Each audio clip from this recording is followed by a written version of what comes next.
asshole's got a gun. He's gonna shoot the president. Holy smokes, I've gotta do something. All right, Lee, time to become an American hero.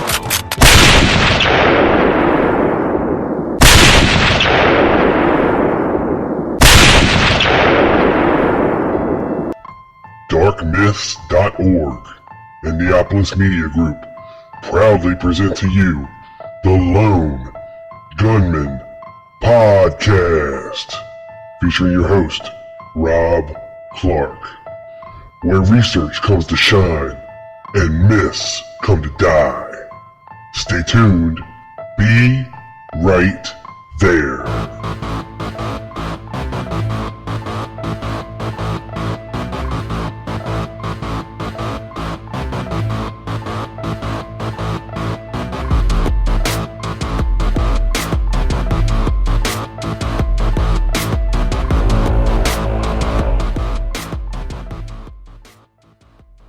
A friend of Miltier's, William Somerset, who was also an FBI informant, said Miltier was threatening JFK. And Somerset was telling them that he was really radical and he was saying bad things about what they wanted to do to Kennedy. Agent Adams completed the Miltier investigation, and a week later, shots rang out in Dallas. And I thought to myself, what did I do wrong?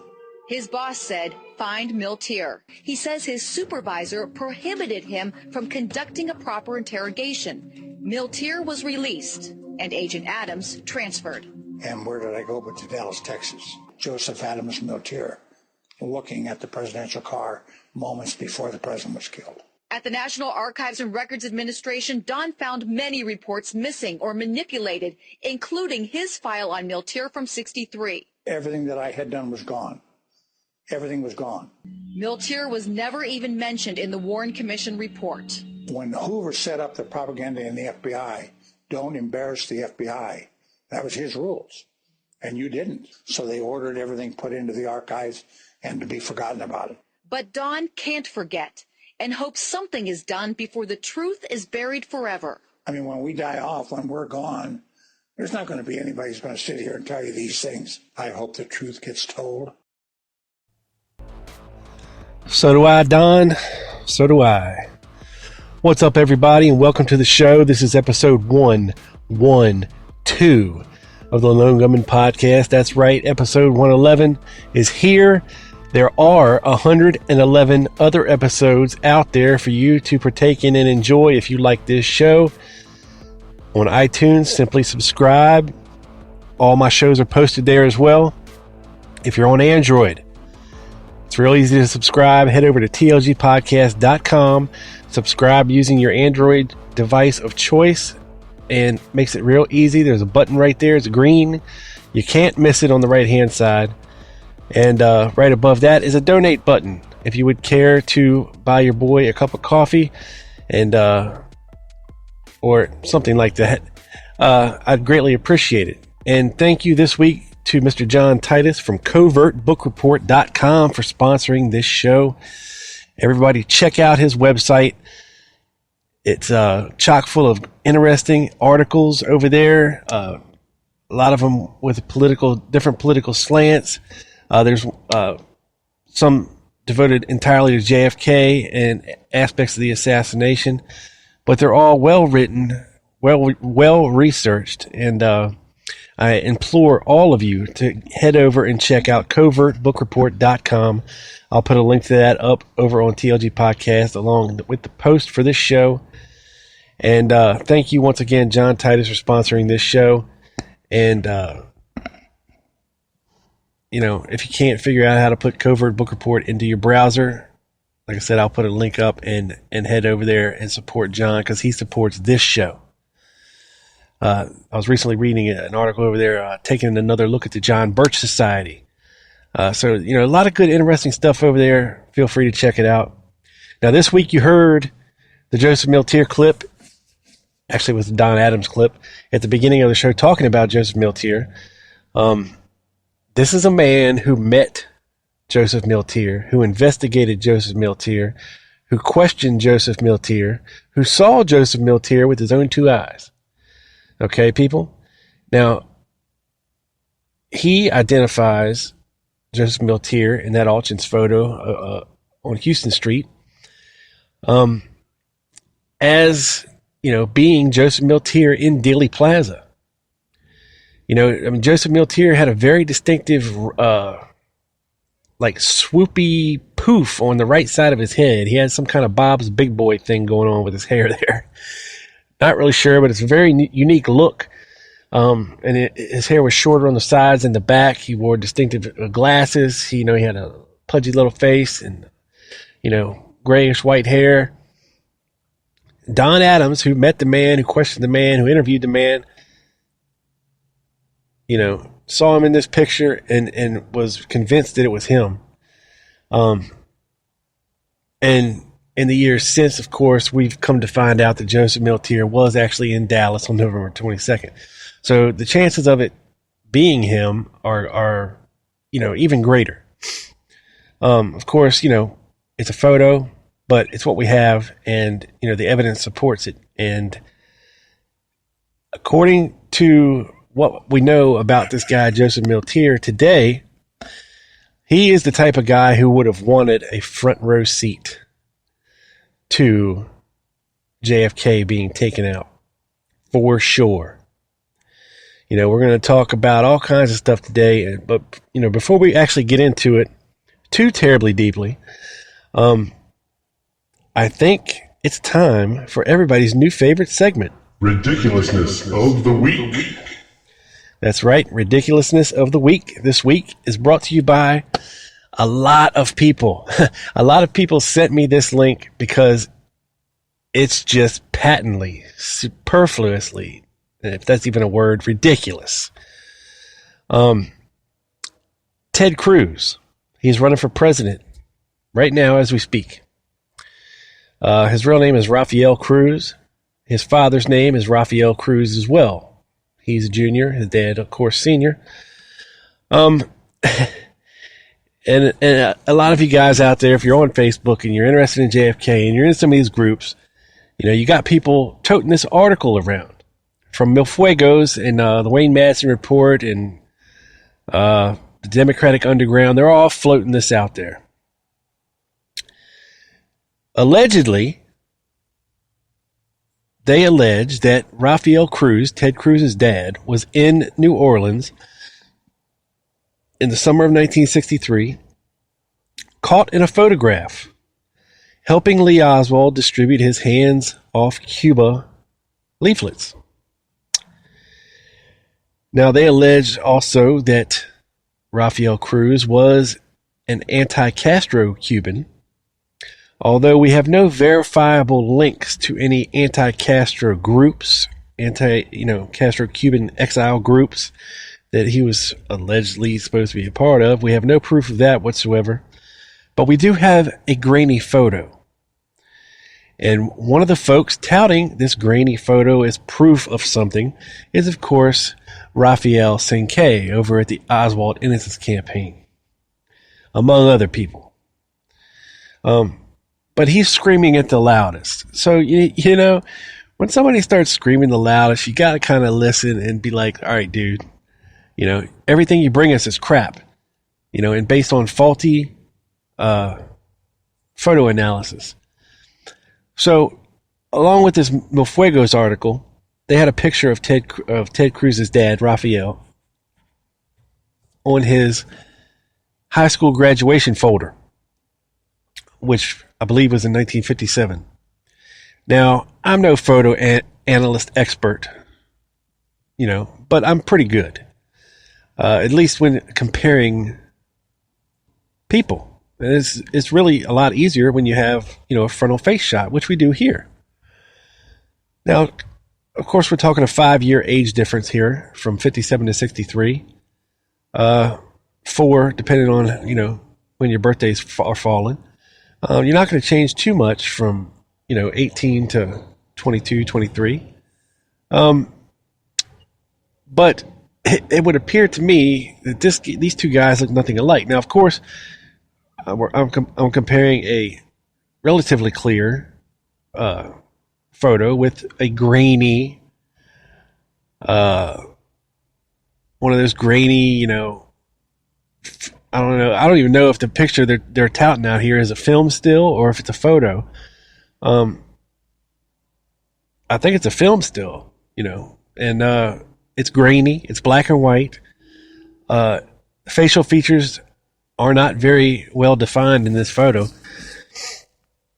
But, they're alleging that, Ted Cruz's dad, Raphael, was helping Oswald hand out leaflets in New Orleans in the summer of 63 as some sort of, CIA operation, right? Because supposedly Raphael Cruz worked for some CIA-linked RCA corporation, whatever. Without any proof whatsoever of any of their allegations, other than, hey, this guy looks like this guy, And you know what? Even if it is Raphael Cruz in the picture, what does it really matter? I mean, seriously, what is the big deal? What does it matter? Now, we know for a fact that Lee Oswald recruited and paid a couple folks to help him hand these leaflets out. They even talked to one for the Warren Commission. I think his last name was Steele. So you know what? Who cares if this guy was Raphael Cruz or not? Who really cares? Supposedly Oswald recruited him, paid him. It could have been like, hey man, I'll give you $3 if you help me hand these leaflets out, and when they're gone, you're done. And if he would have said, what's this hands off Cuba crap? I'm anti-Castro. I'm not handing this stuff out. And Lee Oswald said, okay, well, I'll make it $5. I know I don't believe in this stuff either, but it's a job. We just hand them out and we go on about our business. And he acquiesced. Okay, well, it could be nothing more important than that. But really, who cares? Who cares? A couple years later, Raphael Cruz would move to Canada. That's why everybody's saying, oh, Ted Cruz is Canadian and, he's not really, shouldn't be eligible to be a president and this, that, and the other. And, who really cares? Who cares? So what if it was Raphael Cruz, which I doubt that it was. But even if it was, who in the hell cares? And for them to tout this from the highest rooftops is most definitely Ridiculousness of the week. It's not proof of anything, people. And I'd like to thank everybody that sent me that little nugget. I definitely saw it, definitely timely. And too many people sent it to me for me to thank them individually. But thank you to everybody out there. Keep them coming. I can't be everywhere at once, and I can't see everything out there. But definitely keep them coming. I'm sitting on a few, but I'm going to need a few more here shortly. So every time you see something like this or hear something like this, send it my way, so we can let everybody know about this ridiculousness going on out there. Okay, now let's get into Joseph Miltier. We've talked about him on the show before, but we've never really taken a good hard look at this man. Because, the more and more I look at what was going on down in New Orleans and Dallas with these right-wingers, the more intrigued I am by this prophetic revelation of Joseph Miltier's. And I'm going to play you a clip. It's about 5 minutes long, and it contains some of the actual audio from Somerset and Miltier discussing the Kennedy assassination and what was going to happen and things of this nature. And interspersed it in with all this is the revelations of an FBI agent that had actually wired Somerset's kitchen, and how they did it, how they caught Miltier on tape. So without further ado, we're going to listen to this, and I'm hoping the audio comes through. I think it should. I think it's loud enough that you can hear it. But if you can't, after we come back, I promise I will read to you what Miltier said, so it's nice and clear and that we can talk about it. But I'm pretty sure that this audio is okay, and shouldn't be any problem hearing it. But 5 minutes, and I'll be right back, folks. I don't know. Kennedy's coming here, I think on the 18th or something like that, to make some kind of speech. I think it's the 18th he's supposed to be here to make a speech. I don't even know what it's about. You can bet your bottom now he's going to have a lot to say about Cuba, because there's so many of them here. Well, we had to set up the tape recorder in Somerset's apartment in order to make the recording where he met with this other man, Miltier. In order to do so, it was a very large tape recorder that was made especially for intelligence work, weighing approximately 40 pounds. I carried it to the third floor of his apartment, placed it in a closet, and then ran the microphone around the baseboard in the kitchen, and the microphone was hidden by the chairs where Miltier and Somerset were to have their meeting. More bodyguards, it's more easy to get him. More bodyguards, it's more easy to get him. Well, how the hell do you figure the best way would be to get him? From an office building, with a high-powered rifle. You think he knows his marksman? Sure he does. Sure he does. And they're going to really try to kill him. Get this Kennedy, I'll tell you, it's going to be a hard proposition. I believe. Now, you may haven't figured out to get him. You may have figured out to get him from office building now, but I don't know how them Secret Service, they never cover all the office buildings and where he's going. Do you know whether they do that or not? Well, if they have any suspicion, they would, of course. But that suspicion will chance right over. Take it out there, take it up there in pieces. Sound it, take it out in pieces. All those guns come out now and you can take them apart. Astoundingly, the conversation came up that this man wanted to know how many people that President Kennedy had that was his look-alike that went with him. And our informant wanted to know why, and he said, well, there was plans to assassinate him. The further conversation on the tape revealed that the assassination was to take place from an office building with a high-powered rifle. There was no particular city mentioned, or was there any particular person mentioned that was to do the assassination. The tape was made on November the 9th, and John F. Kennedy, President Kennedy, was due in Miami on the 18th of November of 1963. So the close proximity of the tape being made and his visit made quite a few changes in the security. They changed the motorcade, and I believe that he was helicoptered, and rather than have a motorcade, additional men were secured. Everyone was made aware that there may be a problem, so there was a drastic change in the procedures. He wasn't as accessible in this city as he might have been in the past. Boy, if that Kennedy gets shot, we got to know where we at. Yeah, but you know, boy, that would be a real shame if they do that. There wouldn't be many stone unturned there. No, no way. Oh, hell no. And they'll pick up somebody within hours after. And they might get what happened. Oh, yeah. Just do that. Throw the public off. Yeah, that's right. Well, somebody's going to have to go to jail if he gets out. We thought we did a good job and was very grateful the fact it did not happen in Miami. It could have very well happened in Miami, as it did in Dallas.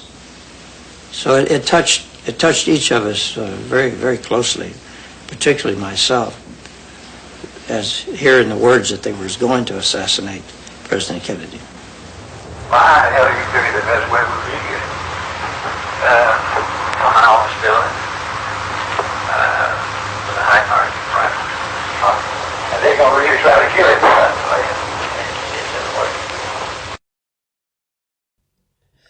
And there you have it, straight from the horse's mouth. It doesn't get any clearer than that. I mean, you know, it's one thing to have some general information about how things are going to happen, but when you have some specific information, like from an office building with a high-powered rifle, and that they're going to pick somebody up within hours after the shooting to blame it on. That's pretty specific. And, after the assassination, Somerset asked Miltier if he had just guessed, and was right about guessing what was going to happen. And Miltier told him, look, I don't do any guessing. Which, it doesn't get any clearer than that, folks.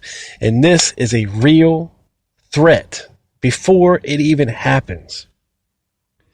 And you heard what Don Adams said at the beginning on the clip, that the Warren Commission knew nothing about this. You will not find the name Joseph Miltier in the Warren Commission report. And there is a good reason for that, because the FBI dropped the proverbial ball on this one. And you also heard Don Adams at the beginning in this clip saying that the FBI, the way their propaganda was set up, is you do not embarrass the FBI. It doesn't happen. They will not be embarrassed. They will not look amateurish and foolish in the eyes of the world and the American public. It will not happen. They will deep sick shit before it even gets there. And for them to admit that they had foreknowledge, and they did not do anything to prevent this is very, very damning on the FBI. They dropped the ball. Big time. It doesn't get any more big time ball dropping than this. And J. Edgar Hoover,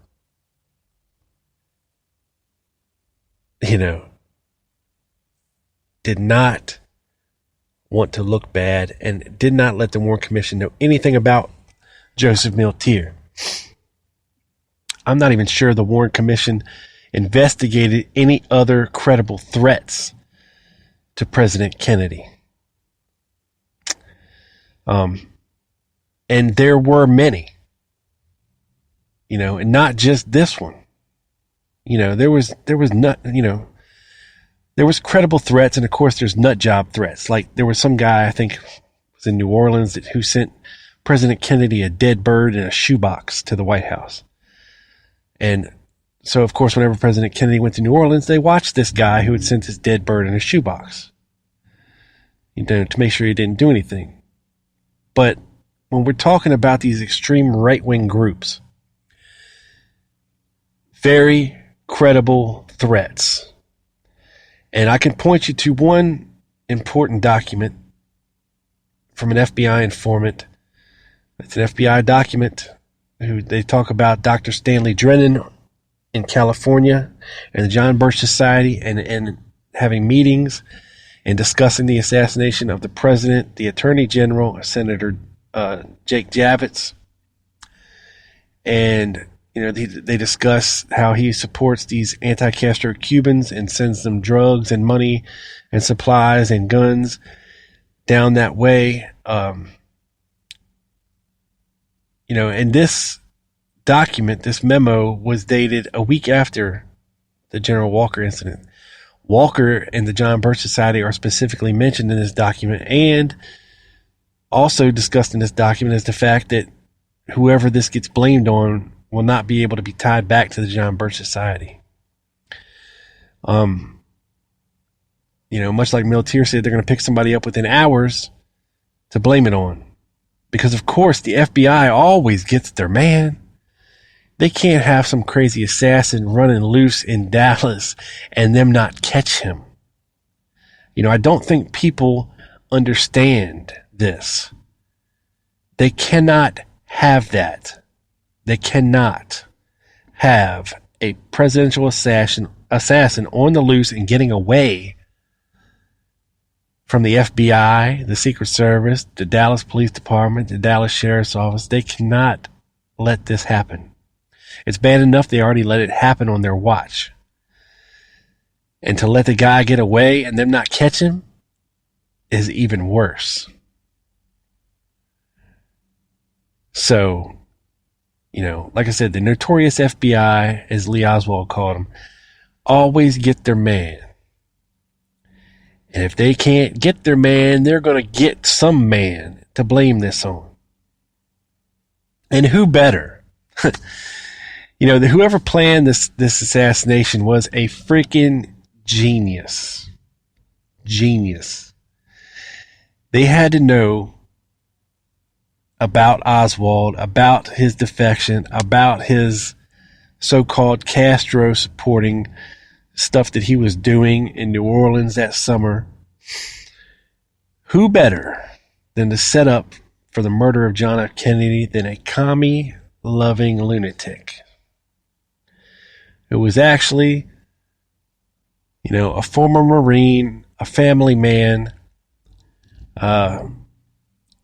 just trying to get by, because Lee Oswald really has no motive to kill John Kennedy.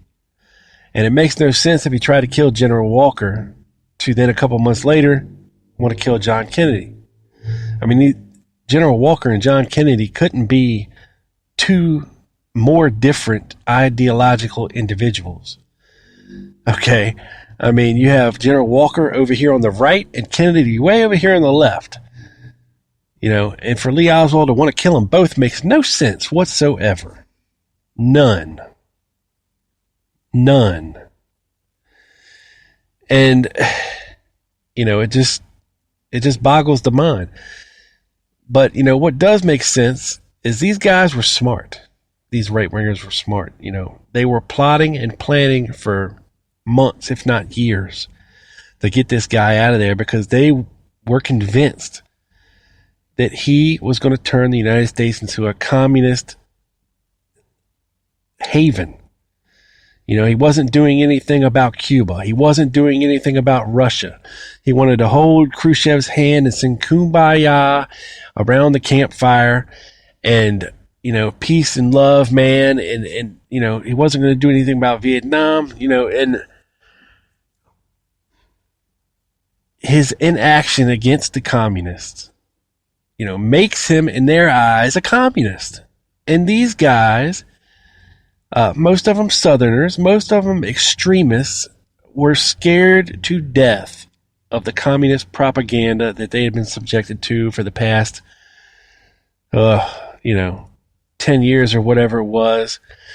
Because you got to remember, you had communists in China, you had communists in Vietnam, you had communists in Russia, communists in Cuba. These guys were worried about communist takeover, It was like, the ultimate boogeyman back then. It would be like equating it to if, Obama was, meeting with the head of ISIS and wanting to talk about peace and instead of destroying the world, coming together to make it a better place and, in making the United States, an Islamic state and, just whatever with, because, back then it was a communist, now it's a terrorist, whatever. The point I'm trying to make is, back then people had a lot more time on their hands. People had a lot less distractions in their life. And back then, this is when you could actually make change. There was a lot of changes coming back then in the early 60s. We're talking about integration. We're talking about civil rights. And people did not want this stuff to happen. They did not want this change to happen. They did not want to see us, holding hands with the communists and trying to make nicey, with Russia and this, that, and the other. And they viewed Kennedy as a communist threat, a very viable communist threat. And they made very viable threats against his life, and it's in the documents. You can't deny it. The documents are there. These societies were there. These people were there. We can tie Walker in with these extreme right wingers out of California. If Joseph Miltier was there in Dealey Plaza, so was Edgar Eugene Bradley, or whatever his name was, Jim Braden, whatever his AKA was. This guy was a right-wing California Klansman, basically, extreme right-winger from California. Jim Garrison was sniffing hard for this guy, trying to get him extradited to New Orleans, and Ronald Reagan wouldn't do it. Ronald Reagan wouldn't do it. When he was governor of California, he wouldn't extradite Jim Braden or Eugene Bradley, whatever his name is. But allegedly he was arrested in Dealey Plaza for another guy with a front row seat for the assassination. So, it's just insane to me that this credible threat is overlooked by our research community so often and dismissed. And I want to talk a minute about Willie Somerset. Now, William Somerset was an FBI informant for many, many years, starting, I think, all the way back to 1949, 47 or 49. He was also an extreme right-winger, a Klansman. I think he had his own Klan chapter in Georgia or Florida. The guy was legit. He was a legit right-winger, but he did not agree with all these violent tactics that these groups were employing and all the hate and all the fear-mongering and hate and violence. He abhorred it. But when you're in that kind of circle, you can't look weak. You have to maintain a facade of hatred, to gain these guys' trust. And for the longest time, for 20 plus years, William Somerset was an informant. He informed, of course, about church bombings, murders, the Kennedy assassination, the King assassination. He informed about that before it happened. And, this guy knew a lot of these guys. And he was in the right places at the right times with the right people to know a lot of this stuff. And, the Miami PD knew this guy, knew he was an informant. Their name for him was Bucket Ass 88. Bucket Ass 88, or just 88. Because Somerset was a pretty big dude. He wasn't a gigantic fat dude, but he was a big man. Big man, like 6'5", big man. And he was legit. It wasn't like, you had some David Pesci-like character talking to Miltier. So, when y'all gonna kill Kennedy? Joe, when are you gonna kill Kennedy? Where are you gonna do it from? No, this guy's legit. These are two guys talking. You heard the tape. Somerset's got to come off as legit to get good information. And he does, and he did. For 20 plus years, he was one of the most reliable FBI informants that they had in the extreme right-wing movement. Now, I'm sure, it was a kind of a you leave me alone kind of thing, and I'll let you guys know when something dangerous is going to happen or something of this nature. And they were likely paying this guy because he did have good information. And, it can't be denied, what Miltier said. It just can't be denied. People want to call it coincidence. They want to call it luck. They want to call it, it's just just two guys talking. It doesn't mean anything. Well, it kind of does if the guy was in Dealey Plaza. We can tie Joseph Miltier back to Guy Bannister and Kent Courtney and Leander Perez and all these other New Orleans, extreme right wingers, back to General Walker, to the West Coast guys, to the Midwest guys, all throughout Kentucky. I think Miltier once flew 6,000 miles to, spread the word about this meeting they were having in October of 63. He was visiting Dallas, he was visiting New Orleans, he was visiting Florida, Tennessee, Chicago, all over. This guy was legit, and he had a lot of money. That's one thing about Miltier. He had his own money. He had oil interests, and he did pretty well for himself. He had a lot of time on his hands and a lot of money, and very strong convictions. And Somerset, who ran into a lot of bad people in his lifetime, said that Joseph Miltier is one of the most abhorrent, violent people he's ever met.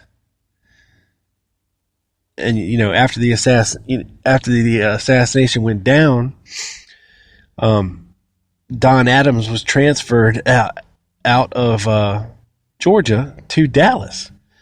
He said when they went to interview Miltier, they wouldn't even let him question him the way he wanted to.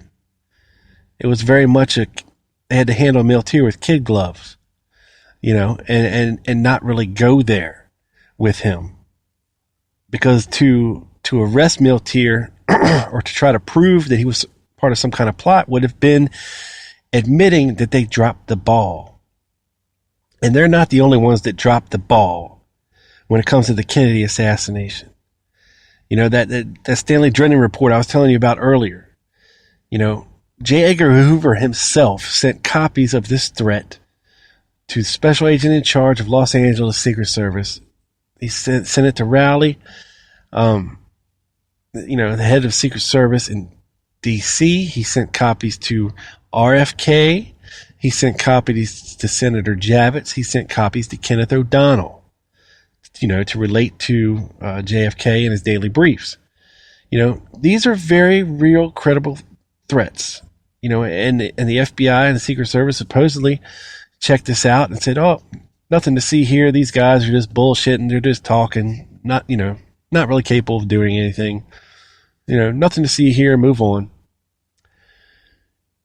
All it takes is a couple of these guys to get together, to have the funds, to get the ball rolling, and to have a plan. A really, really good plan. And, that's it. And these were smart guys. They weren't stupid. They weren't dumb, corn-fed, bred rednecks. These were smart guys. And a lot of them with military backgrounds, a lot of them with a lot of money. These are smart businessmen. All convinced of one thing: that Kennedy was a communist threat, and he needed to be eliminated. Leander Perez, he was a former judge in Plaquemine Parish. It's a little south of New Orleans down there. He went from being a judge down there to being the DA. He was DA down there for like 40 years. He lived in New Orleans. He had a place in New Orleans as well as Plaquemine Parish. He was selling oil rights out of Plaquemine Parish because it was 90% swampland and it was illegal as hell. But he managed to amass for himself $100 million fortune. Okay, this is the DA of Plaquemine Parish. Back, in the 50s, he managed to amass $100 million fortune. $100 million. Jim Garrison knew very well who this guy was. He shared an office building right down the hall from Guy Bannister before they moved to the Newman building. Guy Bannister knew very well who Leander Perez was. Leander Perez and Guy Bannister's secretary, Delphine Roberts, were excommunicated from the Catholic Church for protesting against integration in this Catholic school down in New Orleans. They were excommunicated from the Catholic Church for protesting this. So don't think Delphine Roberts wasn't some hate-filled monger too. She wasn't just some, sassy red-haired secretary sitting at the desk for Guy Bannister. Oh, no. She was in the middle of all this shit too. These were all bad people. I'm telling you. And is it their fault that they were bad? I don't know. It was just an ideology that a lot of people had back then. They did not want things to change. They did not want things to change. They were used to life a certain way, and that's the way they liked it, and that's the way they wanted it to stay. And Miltier even admits in the book, JFK and the murder of President Kennedy, or General Walker and the murder of President Kennedy, that he believes it was Leander Perez who financed everything. The man had $100 million back in the 50s. Do you know how much that is today? I mean, my God. I mean, you're almost a billionaire today. I mean, that's serious FU money. That's money that says I can do whatever I want to do to whoever I want to do and get away with it. That's not to mention, if Carlos Marcello didn't chip in a little bit here or there, or these H.L. Hunt or these other right-winger oil guys in Texas wouldn't chip in a little bit here or there. You're talking big money, people. Big, big money. Money to get whatever you want. Money to pay whatever you need to pay or whoever you need to pay off. And, a lot of money. These guys were well-financed, well-organized, and provided a real, credible threat to the life of President Kennedy. Now, the Secret Service dropped the ball. They didn't in Miami. They ended up taking him in a helicopter and not doing the motorcade. Then we know what happened in Chicago with the foil plot there, and then Kennedy ended up not even going to Chicago. Then we get to Dallas. Now, after all these credible threats are made, the FBI is well aware of what Miltier has been saying. They're well aware of what these extreme right-wingers have been saying. And then you're going to the city of hate. And I know people hate it when I call it that, but it is. It was the center of John Birch Society, the Minutemen, these extreme right-wingers, General Walker, H.L. Hunt, all these other bad dudes, the KKK.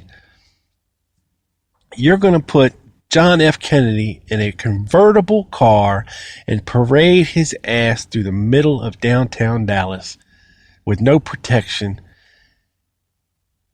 And you think that he's going to make it to the other side alive? Are you kidding me? Are you kidding me? I understand that, the Secret Service couldn't possibly, have an agent or an officer at every office window in every building along the motorcade. That would just be a ridiculous abuse of manpower and resources that, they just didn't have. But things changed a hell of a lot after his assassination. After the assassination, when Lyndon Johnson, who was the last president I can remember to ride in an open car motorcade, they would weld manhole covers down, they would nail windows down, they would clear buildings and then lock them, they would put people on roofs, and but once again, this is a very labor intensive use of manpower and tax dollars. I mean, because, you don't see presidents riding in open motorcades. At least I can't remember one back to LBJ. I don't remember Nixon doing it. I don't remember Gerald Ford or Jimmy Carter, Ronald Reagan, George Bush, Bill Clinton, George Bush, or Obama. None of them riding in an open, motorcade. You just don't see it anymore. It's much, much easier and much more fiscally responsible not to do that dumb shit. Okay? Because it's stupid. It's stupid. It's stupid. It's stupid. Nowadays, I drive to Maryland sometimes, and I got to go down around there where Camp David is. And every once in a while, I'll catch, Obama and his motorcade heading to Camp David. And when you see it in action, it's something to see out on the highway, because what they do is they'll run point and they'll close off exit ramps and on ramps. A couple, like 2 or 3 miles ahead of where they're headed. They'll go ahead and go up and close off, exit and on ramps. And then there'll be a police motorcade, motorcycle, police escort. Then you'll have regular police escorts. Then you'll have about 10 or 15 black SUVs, all with lights, all rolling and moving fast, buddy. And I'm not joking. Then you'll have those guys sit back, and they'll have these cops stationed at all these exit and off ramps, and they'll close them off all along the way. And then when they're closing, they'll fall in behind. So then you've got a trail of cops falling in behind, these 10 or 15 SUVs. You don't know which one the president's in. He could be in the first one, the last one in the middle, second one. Who knows? It makes it real hard for them to do something. But, and of course these cars nowadays are all bulletproof. The tires are bulletproof. They're bomb-proof. Whatever. It's much more easier to secure a final destination, such as where a president is going to be giving a speech. It's much more easier for the Secret Service to secure a building, just one building, than have to worry about, 100 buildings all along the road, all along the motorcade route. So a lot of things changed because of what happened to President Kennedy. And, looking back on it, it was so stupid to have him riding that motorcade like that. Just so stupid. Just horrible decision. Whoever people, a bunch of different people get blamed for this decision. Even Kennedy himself. They blame, well, he said he wanted to, blah, blah, blah, blah, blah. But, whatever the case, it was a horrible decision. Horrible decision. But, it is what it is. History is the way it is. And, things have changed now. Got to protect that puppet that's in the White House, whoever it may be, as long as he does a good job, they'll protect him, because, if any president was going to be assassinated for some ideological reason, as much stuff as Obama has done with taking away our constitutional rights and, forcing people to buy this expensive health care and all this other crap that he's done, stepping on the Constitution, you'd think somebody would have done something, or is, the FBI just that good, no, it's people are busy these days, people don't have time like they used to plot and plan and do this kind of stuff. They're more involved, and their lives are so busy, and people just don't have time to care anymore. Honestly, we just bend over and take it and move on, and look forward to getting our coffee the next morning. But, it is what it is. And look, you can say what you want about Miltier and his prophetic revelation. Was it mere coincidence? Was it foreknowledge? Or was it a damn good guess? We'll never know, but, it doesn't look good to me when you put it with all the other available evidence that's out there. But that's it for this week, people. Please head over to tlgpodcast.com for more. Thank you again for listening and sharing the show. This sumbitch is in the can, beamed up to the satellite and down directly to your ears, people. This is your boy. Peace.